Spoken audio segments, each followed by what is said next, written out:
Hello everyone, स्वागत है आप सभी का आपके अपने यूट्यूब चैनल अल्फा इंस्टीट्यूट पर। तो आज के इस वीडियो में देखो हम लोग क्लास 12 के चैप्टर नंबर 6, ठीक है, जो कि है आकलन के अनुप्रयोग, उसके जो सब ऑब्जेक्टिव क्वेश्चन, ठीक है, जो ऑब्जेक्टिव क्वेश्चन जो बन सकते हैं उसको सॉल्व करेंगे, ठीक है। क्योंकि देखो इस चैप्टर से ज्यादातर बनेंगे तुम्हारे क्या सब्जेक्टिव क्वेश्चन, ऑब्जेक्टिव क्वेश्चन बहुत कम बनेंगे, ठीक है। ज्यादा क्वेश्चन नहीं करेंगे हम लोग, कम क्वेश्चन करेंगे बट आप समझ करेंगे। इसका जो सब्जेक्टिव वाला पार्ट होगा, ठीक है, वो देखो बहुत मोस्ट इंपॉर्टेंट होगा, तो उसको सभी लोग जरूर देखना, ठीक है। और इसमें जो ऑब्जेक्टिव जो क्वेश्चन लाए हैं सब छाट छाट कर लाएंगे, देखो ये हो सकता है, इससे बाहर तो कहीं नहीं जाएगा, ठीक है। तो आराम से सारे क्वेश्चन को नोट करना सभी लोग, ठीक है। हम बार बार कहते हैं कि जो भी हम क्वेश्चन करवाते हैं तो कम से कम उसे सब लोग नोट किया करो, क्वेश्चन को नोट किया करो, सॉल्यूशन मत नोट किया करो। क्वेश्चन को लिख लिया कि हाँ चैप्टर 4 का है, ये ऑब्जेक्टिव है, ये सब्जेक्टिव है, सारा क्वेश्चन एक जगह लिख लो एक कॉपी में, तब उससे कुछ काम बनेगा। अगर नहीं लिखोगे तो फिर आगे प्रॉब्लम होगा, ठीक है ना। अगर तुम्हें क्वेश्चन कभी अगर नहीं आ रहा है तो तुम देख सकते हो कि हाँ इस क्वेश्चन को सॉल्व करवाएं, तो हम जाएं इस वीडियो में देख ले, इस वीडियो मिल जाएगा आराम से, उसका तुम सोल्यूशन देख सकते हो, ठीक है। रिवाइज करते टाइम में तुमको बहुत काम आएगा, ठीक है, कि पूरा बुक से पढ़ने से अच्छा है कि भाई पहले इसको लगा ले, अगर ये सब आ गया तो मेरा कॉन्सेप्ट क्लियर है, ठीक है। अलग अलग टाइप के सारे क्वेश्चन मिलेंगे एक साथ, ठीक है। तो इन सब सारे क्वेश्चन को नोट करना, ठीक है, और नोट करने के बाद में खुद से ट्राई करना, देखना आ रहा है कि नहीं आ रहा है, ठीक है। अगर आएगा तो बहुत अच्छी बात है, नहीं आएगा तो सोचना थोड़ा पढ़ना पड़ेगा, थोड़ा सा टाइम निकालना, थोड़ा सा पढ़ने की कोशिश करना, ठीक है। देखो इस क्वेश्चन में क्या बोला है, बोला है किसी वृत्त के क्षेत्रफल का इसके मतलब इसकी त्रिज्या, ठीक है, इसकी त्रिज्या होगा, इसकी त्रिज्या, इसकी त्रिज्या आर के सापेक्ष परिवर्तन की दर ज्ञात कीजिए, ठीक है। देखो ऐसे क्वेश्चन में सबको पता है, सिंपल से क्या करते हैं, देखो अगर हमें आर के सापेक्ष क्या निकालना है, परिवर्तन की दर, तो पहले क्षेत्रफल लिखते हो। अब देखो ये ऑब्जेक्टिव क्वेश्चन तो पूरा लिखना तो है नहीं, बस शॉर्ट में करना है। कैसे करेंगे, हमको पता है कि क्षेत्रफल का फॉर्मूला क्या होता है, क्या होता है, A equal to pi R square, ये वृत्त का क्षेत्रफल है, ठीक है। वृत्त का क्षेत्रफल कितना हो जाएगा, ये हो जाएगा ए इक्वल टू कितना पाई आर का स्क्वायर, ये हमारा वृत्त का क्षेत्रफल हो जाएगा। बताओ इसमें कोई प्रॉब्लम नहीं ना। अब क्या करना, आर के सापेक्ष क्या करना, आर के सापेक्ष परिवर्तन की दर निकालना, ठीक है। तो जैसे अगर हम लोग एक्स के सापेक्ष आकलन करते हैं तो आर के सापेक्ष कर देंगे, ठीक है, एकदम इजी है, ठीक है। तो अभी तो इजी आएगा, ठीक है, इसके बाद जैसे जो सारे क्वेश्चन आएंगे वो सब इंपॉर्टेंट होंगे, ठीक है। तो हो जाएगा पाई, तो आर का अगर हम क्या करेंगे, अगर हम आर का करते हैं आकलन किसके सापेक्ष, आर के सापेक्ष, तो कितना होगा 2r हो जाएगा, यही होगा ना। सबको पता होगा फॉर्मूला। अगर डी डी एक्स क्या होता है, देखो अगर x के पावर n होता है तो क्या बताया कि पावर आगे जाता है। देखो याद कैसे करना है कि भाई पावर आगे आता है, पावर आगे आता है और उसमें से क्या होता है एक कम हो जाता है, बस। तो अगर x के पावर 2 है तो 2 आगे आएगा, उसमें से एक कम हो जाएगा। तो आंसर हमारा देखो कितना आ जाएगा, डी ए अपॉन में कितना डी आर इक्वल टू देखो आ जाएगा 2 पाई आर। अब बता दो देखो आर की वैल्यू क्या रखनी है, देखो सिंपल है, आर इक्वल टू कितना रखना है, कुछ दिया है, आर इक्वल टू बोला है 5, आर इक्वल टू कितना रखना है 5 रखना है, ठीक है। तो आर इक्वल टू 5 पुट कर दो, हो जाएगा 2 इंटू में क्या 5, कितना हो जाएगा 2 5 10 5। अब देखो इसका मात्रक लिखना जरूरी है, मात्रक क्या लिखोगे, देखो मात्रक बहुत इंपॉर्टेंट होता है, अगर मात्रक नहीं लिखोगे तो फिर दिक्कत हो जाएगा, ठीक है। सब्जेक्ट क्वेश्चन प्रॉब्लम होगा, मान लो ऑब्जेक्टिव में से दिया है, आराम से देख लोगे, कोई दिक्कत नहीं होगा, ठीक है। लेकिन तुम्हें पता होना चाहिए अगर हम जिसका परिवर्तन की दर निकालें, जिसके सापेक्ष निकालें, तो उसका यूनिट कैसे लिखेंगे। तो देखो ऊपर क्या है क्षेत्रफल, और क्षेत्रफल का यूनिट कैसे होता है, हमेशा स्क्वायर में होता है। तो अगर सेंटीमीटर तो सेंटीमीटर स्क्वायर हो जाएगा, क्या हो जाएगा यहाँ पे, यहाँ पे हो जाएगा सेंटीमीटर स्क्वायर पर। अब यहाँ पे क्या है, आर है, आर मतलब क्या है, वही जो त्रिज्या वो भी सेंटीमीटर में होगी, सेंटीमीटर। आंसर हो जाएगा 10 पाई सेंटीमीटर स्क्वायर पर सेंटीमीटर। कौन सा ऑप्शन मैच करेगा देख लो, ये पर सेकंड दिया है, ठीक है, पर सेकंड नहीं होगा, पर सेंटीमीटर होगा, ठीक है, पर सेकंड नहीं होगा। इसमें सारे ऑप्शन को सही कर लो,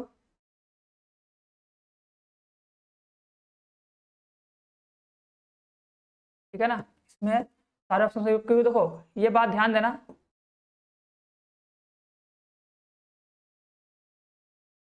ये बात इंपॉर्टेंट, क्योंकि अगर आर के सापेक्ष निकाल रहे हैं तो आर के सापेक्ष ही बताना है,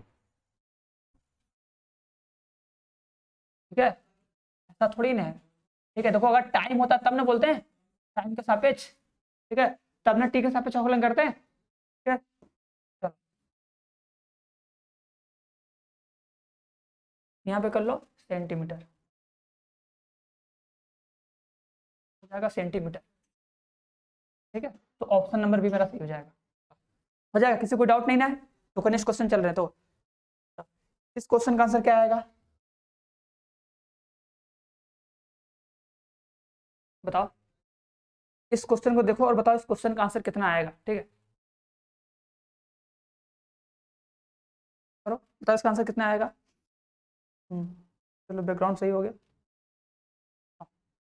देखो इसमें तो कुछ नहीं करना, सिंपल है। तो रोले का प्रमेय अच्छा क्या कहता है, सबको पता है। रोले का प्रमेय ये कहता है कि अगर कोई फलन है ए से बी में, ठीक है, ए से बी में सत्ता है, ए से बी में अवकल नहीं है, और देखो पूरा हमको याद नहीं रखना, हमको तो सॉल्व करना है। तो उसमें देखो लास्ट का प्रोसेस क्या होता है कि सी का मान कैसे निकालते हैं। तो जो फंक्शन होता है उसका करते हैं अवकलन, जो फंक्शन होता है क्या करते हैं उसका डिफरेंशिएशन कर देते हैं, अवकलन करते हैं। अवकलन करने के बाद क्या करते हैं, बस उसको जीरो के बराबर कर देते हैं। ये बोलते हैं ना भैया अवकलन करते हैं, फिर जीरो के बराबर करते हैं, फिर उसको एक्स का मान होता है, और जो एक्स होता है वही सी का मान होता है, वही होता है सी का मान। तो कर दो आराम से, कुछ नहीं करना है। इसका अवकलन करो, ये f dash x equal to कितना हो जाएगा, अवकलन करोगे तो कितना आ जाएगा 2x, ठीक है। अब इसी जीरो बराबर करोगे, रोले के प्रमेय के अनुसार क्या होता है, जीरो बराबर इसमें सी रखते हैं ना, यही ना करते हैं, यहाँ पर रख देते हैं एफ डैश सी, मतलब जहां पे एक्स वहां पे सी रख देते हो। अब क्या करते हैं इसको जीरो बराबर करते हैं। रोले का प्रमेय के अनुसार क्या करते हैं, रोले का प्रमेय क्या कहता है, रोले के प्रमेय के अनुसार ये होता है ना। देखो इसको चेक नहीं करना, देखो अगर चेक करना होता है तो हम चेक करते भी, यहाँ पे हमको करना है क्योंकि पूछा इसी का मान है, मतलब रोले का प्रमेय इसमें लगेगा ही लगेगा। तो लिखेंगे रोले के प्रमेय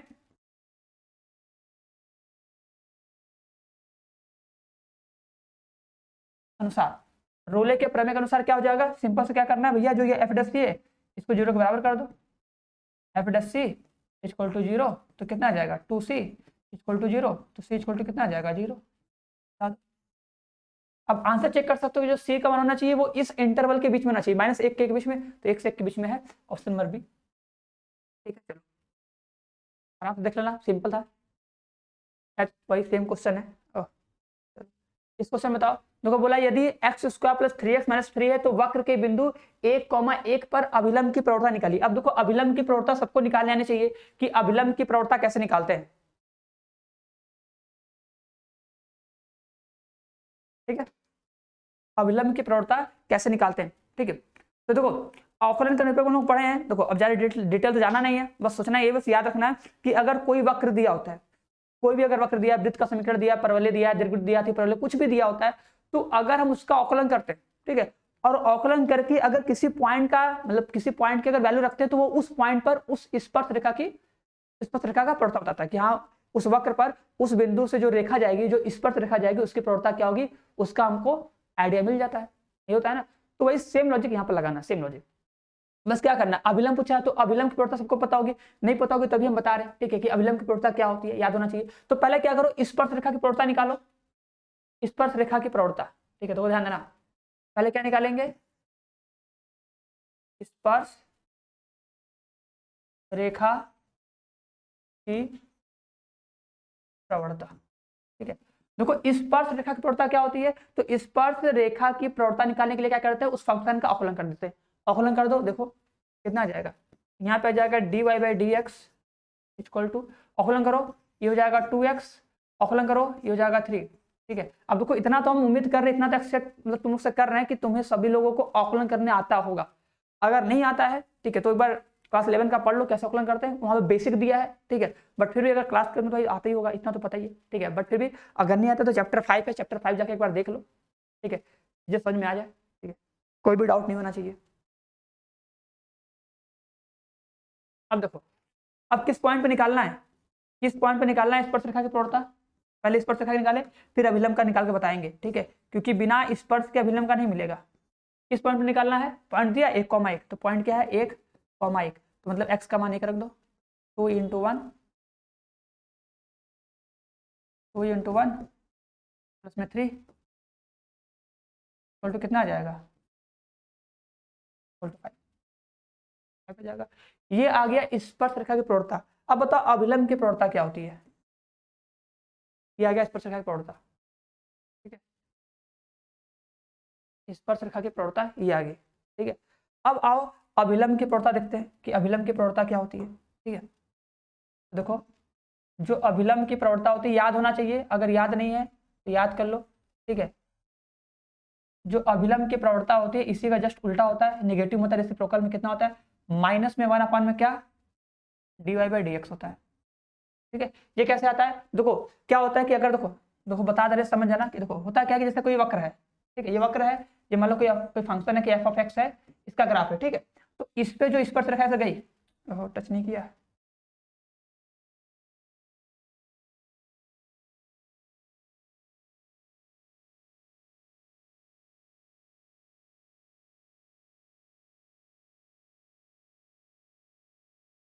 ठीक है,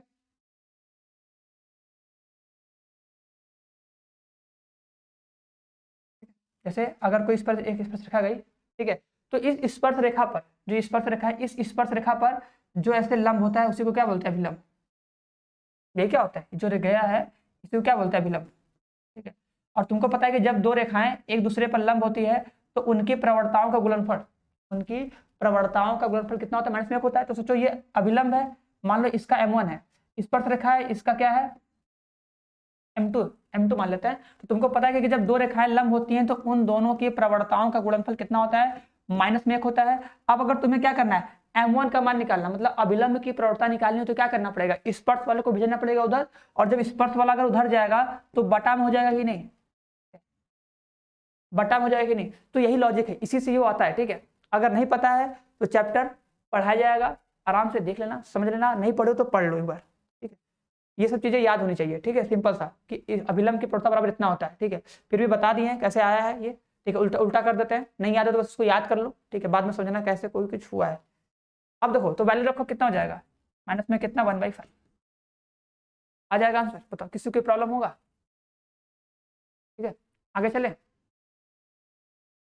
इस क्वेश्चन बताओ, लिखा है x इक्वल टू 3 पर y इक्वल टू, स्पर्श रेखा का समीकरण ज्ञात कीजिए। अब देखो स्पर्श रेखा का समीकरण निकालना है तो पहले प्रवणता निकालते हैं, स्पर्श रेखा की प्रवणता निकालते हैं। आओ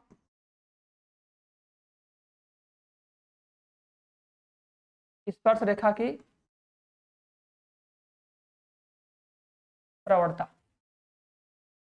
क्या है, dy बाई डी एक्स, ठीक है, यही है ना स्पर्श रेखा की प्रवणता, ठीक है। निकालते हैं यहाँ पर, निकालो कितना हो जाएगा, अवकलन करते हैं, dy बाई डी एक्स, एक ही स्लाइड में दोनों हम कर देंगे, कितना हो जाएगा, ये हो जाएगा 2x और प्लस में 4, ठीक है। और किस पॉइंट पर निकालना है, वैल्यू रख दो, वैल्यू को रख के निकाल लो, किस पॉइंट पर निकालना है, x इक्वल टू 3 पर, एट x इक्वल टू 3, 3 रख दो, तो 2 इंटू 3 प्लस में 4, आंसर कितना है, 2 3 6 4 10। ये आ गया क्या, स्पर्श रेखा का प्रवणता, ठीक है, ये तो आ गया स्पर्श रेखा प्रवणता। समीकरण, समीकरण क्या होता है बताओ, तो किसी एक बिंदु से, मतलब कोई एक बिंदु दे रहा है उससे अगर हमको निकालना है समीकरण, तो समीकरण के लिए बिंदु चाहिए, फॉर्मूला क्या होता है, देखो याद रखो, फॉर्मूला होता है y minus y1 equal to, यहाँ पे m होता है, m मतलब क्या, प्रवणता। तो अगर स्पर्श रेखा है तो स्पर्श रेखा की प्रवणता कितनी है, तो dy बाई डी एक्स है, यही लिखोगे ना, तो यहाँ पे dy बाई डी एक्स लिखते हैं, ब्रैकेट में क्या होता है, x माइनस x1 होता है, ये फॉर्मूला होता है। तो देखो x1 तुमको पता है भैया, x1 कितना है, 3 है, y1 कितना है, बिंदु कितना है, निकालना पड़ेगा ना। तो अगर हमको x1 पता है कि भाई x बराबर 3 है तो y इक्वल टू कितना होगा, इसमें लाकर रख लो, यहाँ पे देखो रख कर दे रहे हैं,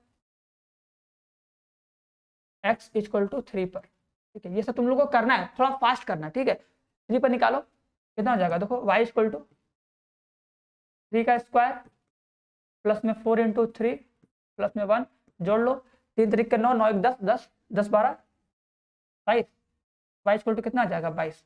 तो बिंदु कितना हो गया, बिंदु कितना हो गया? ये बिंदु है भैया, ध्यान देना, ये बिंदु है, मतलब तुमको मिलेगा y1, ये बिंदु मिलेगा, समझ रहे, ये मत करना सर वो x माना, मतलब बिंदु है ये x1 y1, ठीक है। तो यहाँ मान रखो, देखो देखो कितना हो जाएगा, y माइनस 22 इक्वल टू, इसका मान कितना है 10, ये हो जाएगा x माइनस इसका मान कितना है 2, 3 है, सॉरी 3 है, बस।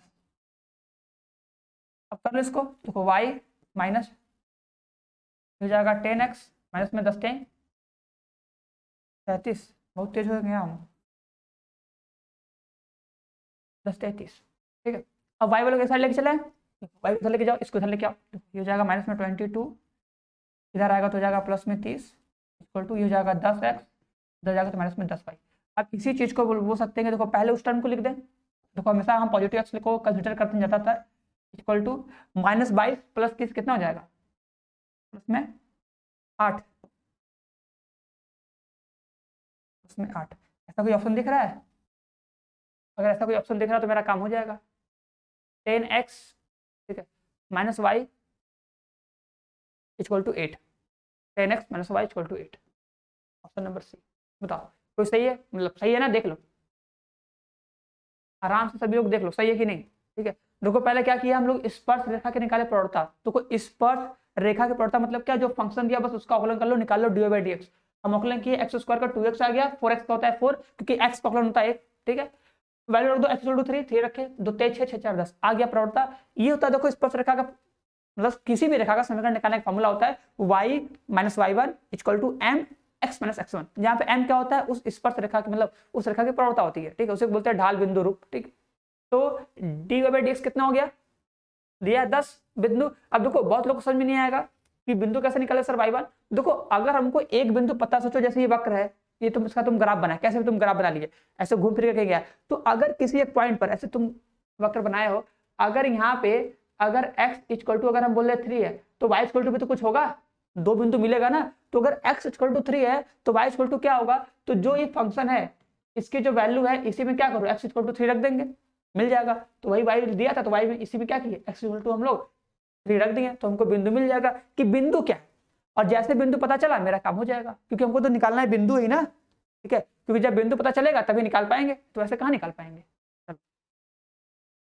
इस क्वेश्चन का बताओ, करो इसका आंसर, बताओ क्या होगा। बोला है होगा, क्या होगा भैया, रेखा स्पर्श रेखा।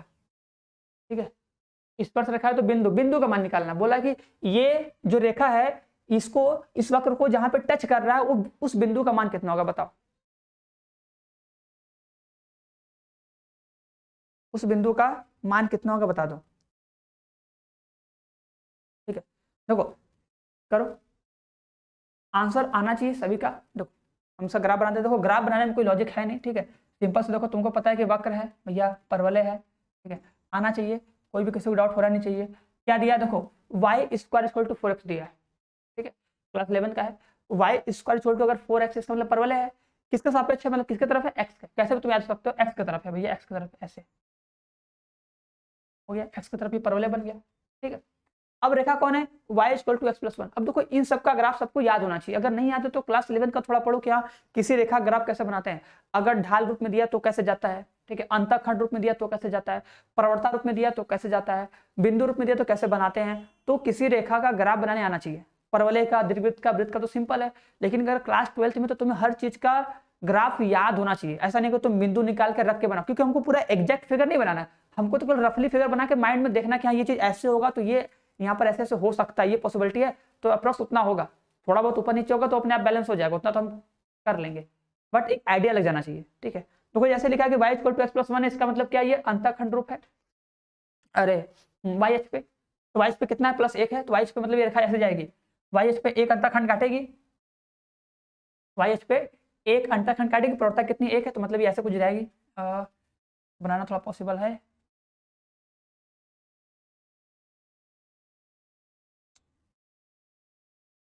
ये ऐसे जाएगी, मान लो ऐसे ऐसे, तो यहाँ पे टच करेगी, यही मान लो ये इसका स्पर्श बिंदु है, तो उसी बिंदु का मान हमको निकालना भी है जहाँ पे टच कर रही है, जहाँ पे टच करेगी इसी बिंदु का मान निकालना है।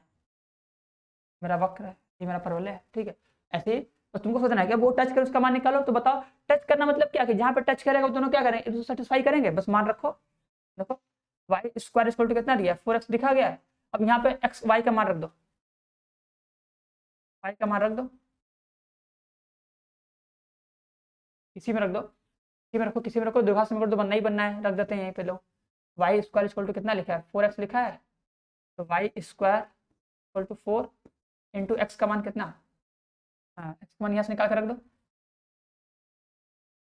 बहुत लोगों को नहीं समझ में आएगा, चलो इधर आते हैं, बस ना देखो यहाँ से वाई का मान यहाँ रख दो। देखो दोनों समीकरण लिख रहे हैं, वाई इक्वल टू x+1 समीकरण नंबर 1 है, वाई स्क्वायर इक्वल टू कितना है, 4x है, समीकरण नंबर 2 है। इसका मान उठा के लाके इसमें रख दो, तो हो जाएगा x+1 का होल स्क्वायर इक्वल टू कितना, 4x। सॉल्व कर लो, देखो ये हो जाएगा x का स्क्वायर। ठीक है, प्लस में 1, प्लस में कितना 2x, इसको इधर कर लो, कितना हो जाएगा, माइनस में 2x इक्वल टू 0। इसको सॉल्व कर लो, तो कितना हो जाएगा, x का स्क्वायर हो जाएगा, x का स्क्वायर प्लस में 1 माइनस में कितना, माइनस में 2x इक्वल टू 0। अब देखिए फॉर्मूला बन जाएगा, फॉर्मूला बन गया कि नहीं, ये तो फॉर्मूला बन जाएगा सीधे सीधे। ये किसका बन गया देख लो, देख लेना इधर कर रहे हैं। ये क्या बन जाएगा, इसको बोल सकते हो कि x-2 का ये होल स्क्वायर हो जाएगा सर। सॉरी 2 है ना, कहाँ से 2 का नहीं होगा ना, और 2 कैसे आ गया, 2 का नहीं होगा ना, इसको फैक्टराइज करना पड़ेगा। तो फैक्टराइज करो इसको, क्या करना है, 2 नंबर में चूज करना है, ठीक है। जिसका मल्टीप्लाई करने पर कितना है 2 आया, माइनस करने पर 1 है, तो फैक्टर कर लो, ये हो जाएगा x का स्क्वायर,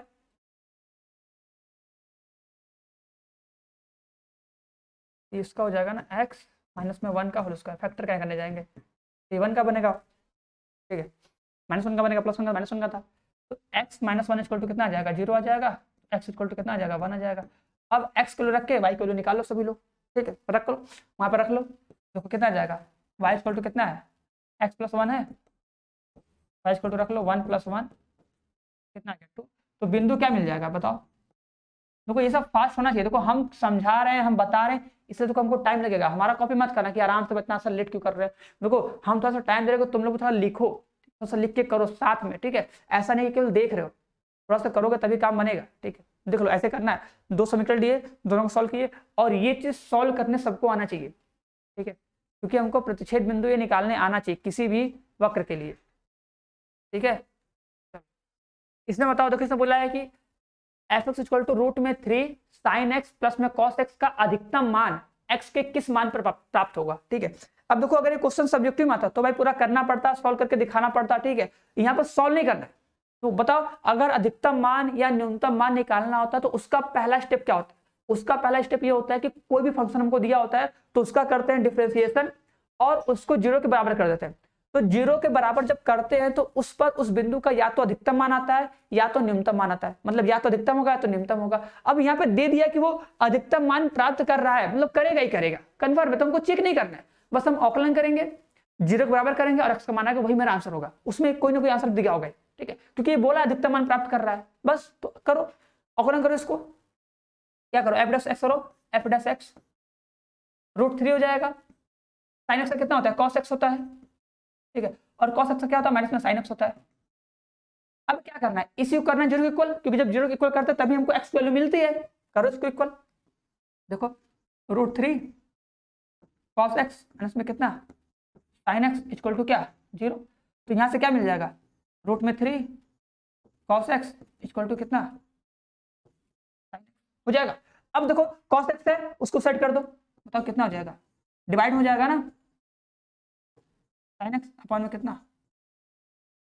अब बता sin बटा cos क्या होता है, sin बटा cos क्या होता है, देखो इधर कर रहे हैं, ध्यान देना, आ जाओ बाबू इधर आ जाओ, कितना हो जाएगा tan x, इसको वैसे लिख सकते हो कि tan x इक्वल टू कितना √3, तो tan x इक्वल टू कितना, tan में कितने इसका मान √3 होता है बता दो, 60 करना π/3, ये सब सारी चीजें तो वैल्यू तो लगनी चाहिए, तो मतलब देखो x इक्वल टू आ गया π/3। अब देखो इसका मतलब इसी वैल्यू पर, मतलब इसी वाली वैल्यू पर x इक्वल टू π/3 पर देखो या तो ये अधिकतम होगा या तो ये न्यूनतम होगा। अब क्योंकि हमको बोला है कि अधिकतम मान प्राप्त करेगा, किस मान पर अधिकतम मान प्राप्त करेगा, अगर कोई ऑप्शन नहीं दिया होता, बोला होता इसमें से कोई नहीं, तो एक बार हम दोबारा आकलन करते हैं, फिर चेक करते हैं कि आ रहा है कि नहीं, अधिकतम न्यूनतम है कि नहीं, मतलब उच्चतम मान न्यूनतम मान का कॉन्सेप्ट पढ़े होगा ना, तो वो चेक करते हैं, वो प्रोसेस आगे करते हैं, बट हमको यहीं तक करना है, x π/3 बस आंसर लगा देंगे भाई, कौन सा आंसर भैया आ जाओ बस, ठीक। तो ये हम ऑब्जेक्टिव के लिए बताएं कि यहीं रख करके छोड़ दो, अगर सब्जेक्टिव होगा तो पूरा करना पड़ेगा, इसके बाद सेकंड स्टेप करना पड़ता है। सेकंड स्टेप में क्या करते हैं, 2 बार आकलन करते हैं, फिर वहां पे क्या करते हैं x को रखते हैं, ठीक है, अगर 0 से छोटा आया तो उच्चतम मान होगा, अगर 0 से बड़ा आया तो न्यूनतम मान होगा, पता है ना इस चीज, ठीक है, नहीं पता तो कोई बात नहीं, जब हम बताएंगे तो बताएंगे, ठीक है, जब सब्जेक्टिव क्वेश्चन करवाएंगे तब, फिलहाल इतना समझना कि हमको बस यहीं तक करना है और मेरा आंसर आ जाएगा। बताओ इसका आंसर क्या होगा,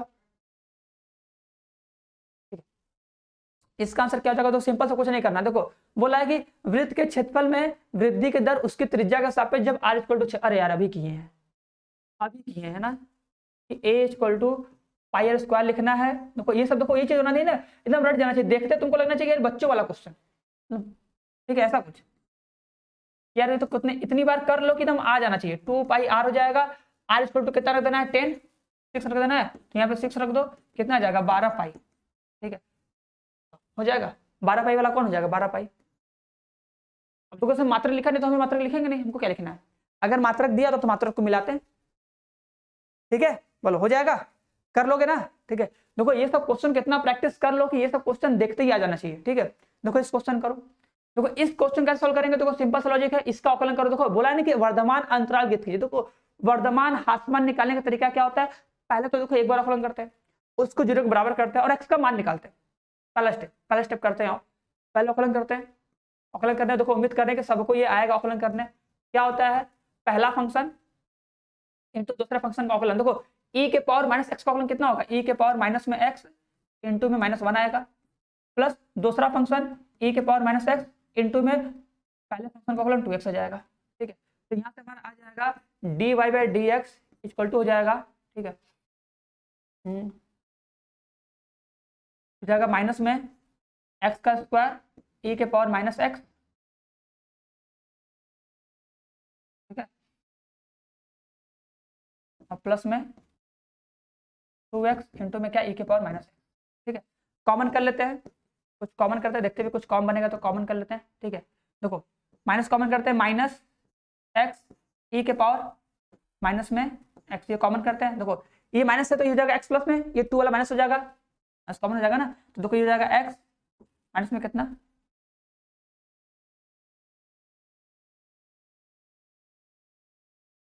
एक्स माइनस में हो जाएगा। किसी को डाउट है यहाँ तक, मल्टीप्लाई करोगे वापस आ जाएगा चीज।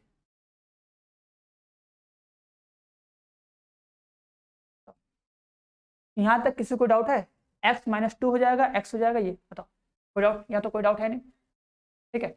अब देखो जब वैल्यू निकालना होता है, जो वैल्यू निकालना होता है ध्यान देना, तो हम क्या करते हैं, इस dy/dx को क्या करते हैं, 0 के इक्वल करते हैं, ठीक है। अब जब तुम 0 के इक्वल करने जाओगे तो ध्यान देना, ठीक है। देखो e के पावर x, देखो जो e के पावर x है ये तो 0 नहीं होगा, ये 0 नहीं होगा, क्योंकि तुम e के पावर कुछ भी रखोगे ये हमेशा एक पॉजिटिव रह जाएगा, इसको तो 0 के इक्वल नहीं कर सकते था।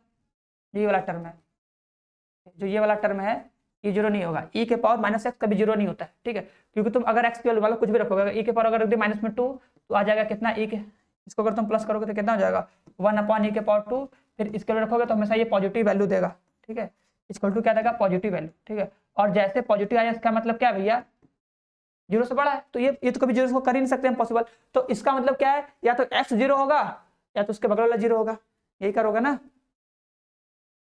ठीक है। इसका मतलब देखो ये तो 0 होगा तो बोल सकते हो ये, तब जो करो तो -x इंटू ई के पावर -x, ठीक है, और x -2 इक्वल टू 0, ठीक है। तो यहाँ से क्या मिल जाएगा, देखो यहाँ से एक बार ये 0 के इक्वल होगा, x इक्वल टू 0 मिलेगा, ठीक है। यहाँ से इसको 0 के इक्वल करो, x -2 equal to 0, x equal to कितना आ जाएगा, 2 बिंदु मिला, एक मिला x इक्वल टू 2, एक मिला, ठीक है। अब देखो पूरा सॉल्व करा नहीं बता रहे, बस क्या करते हैं, देखो जैसे 2 बिंदु मिला, देखो बस क्या करते हैं, जो फंक्शन दिया है उसका किए आकलन, आकलन करने के बाद जो आता है dy/dx उसको 0 के बराबर करते हैं और उसको बराबर करके x को निकालते हैं और उसको नंबर लाइन पे दिखा देते हैं, नंबर लाइन पे दिखा देते हैं, नंबर लाइन पे दिखा देते हैं। इसे -∞ इधर हो जाएगा मान लो 0, इधर हो जाएगा 2, इधर हो जाएगा +∞, ठीक है। तो देखो 3 इंटरवल बना, एक बना 0 से,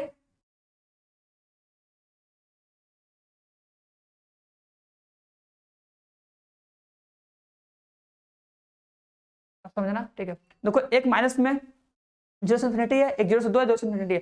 अब चेक करो, अब चेक करो कि किस इंटरवल में ये वर्धमान फलन है, बताओ, इतना करके बताओ, ठीक है। देखो कैसे करेंगे, हम बता दे रहे हैं, बस मतलब तुम लोग करना इसी तरह। अब बताओ, देखो 0 से -1 के बीच में, देखो 0 से -1 के बीच में कोई बिंदु ले लो, कोई बिंदु 0 से 1 के बीच में कोई बिंदु, तुमको सॉल्व करने में इजी रहे, तो जैसे 0 से पहले इधर क्या आएगा, बताओ, जैसे मान लो -1 आएगा, ठीक है। कोई वैल्यू ले लो अपने से ले लो एक, अपने से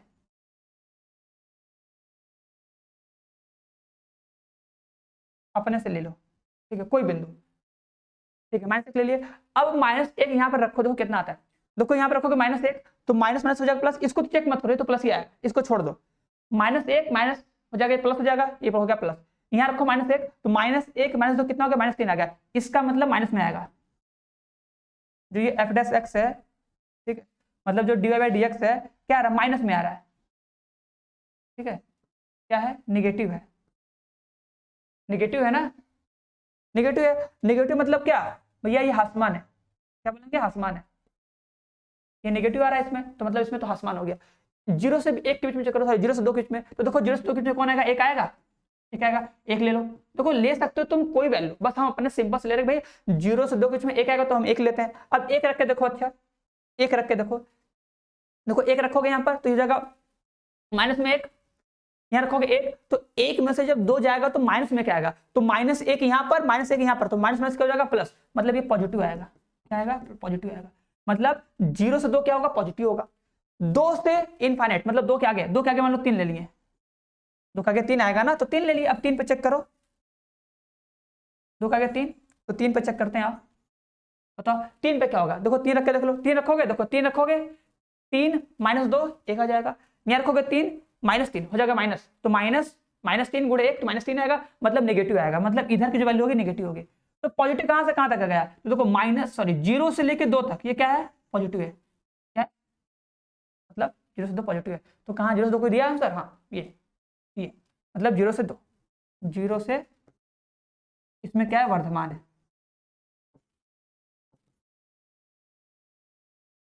बस बताओ सब लोग कर रहे लोग कि नहीं। देखो बस कोई भी तुमको वैल्यू लेना है, जो भी इंटरवल दिया है, 3 इंटरवल देखो था, 3 इंटरवल हम बांटे थे, ठीक है। बस ये था कि भैया एक बार क्या था, -∞ से +∞, ये था 0 तक था, एक ये पॉइंट लिए थे, फिर 0 से 2 तक लिए थे, फिर 2 से ∞ लिए थे, ठीक है।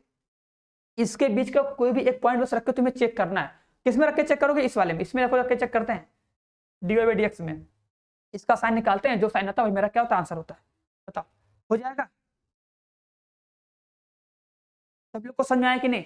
बस देखो एक बार फंक्शन दिया है, इसका अवकलन करोगे, अवकलन करने के बाद 0 के बराबर करोगे, x का मान आएगा, जैसे x का मान आएगा उसको नंबर लाइन पे दिखा के, जो नंबर लाइन होगा उसको 2 भाग 3 भाग 4 भाग जो भी इंटरवल आएगा उसको बांट लेना। बांटने के बाद इसके बीच में से कोई भी एक बिंदु लेना, कि चलो इसके बीच में कोई भी एक बिंदु अपने से मान लेना, उस बिंदु को इसमें लाकर रखना, अगर माइनस में आया मतलब भासमान है, और अगर रख के सॉल्व करने पर प्लस में आया तो मतलब वर्धमान है, ठीक है। बात समझ आएगी नहीं। अब बिंदु तो तुमको जो भी मान दिया होगा यहाँ पे x का मान रख के सॉल्व करने आना चाहिए, ठीक है। चलो ठीक है ना, चलो तो इसको भी यहीं खत्म करते हैं, फिर आगे मिलेंगे नेक्स्ट वीडियो में, तो इसके आगे हम लोग सॉल्व किया जाएगा, ठीक है। तो अभी एक बार सारे क्वेश्चन को तुम लोग फिर से लगाना, क्वेश्चन को नोट करना, दो क्वेश्चन रट जाना चाहिए, एक बार हम करवाएं एक बार तुम लोग करो, एकदम क्वेश्चन रट जाना चाहिए, ठीक है। चलो।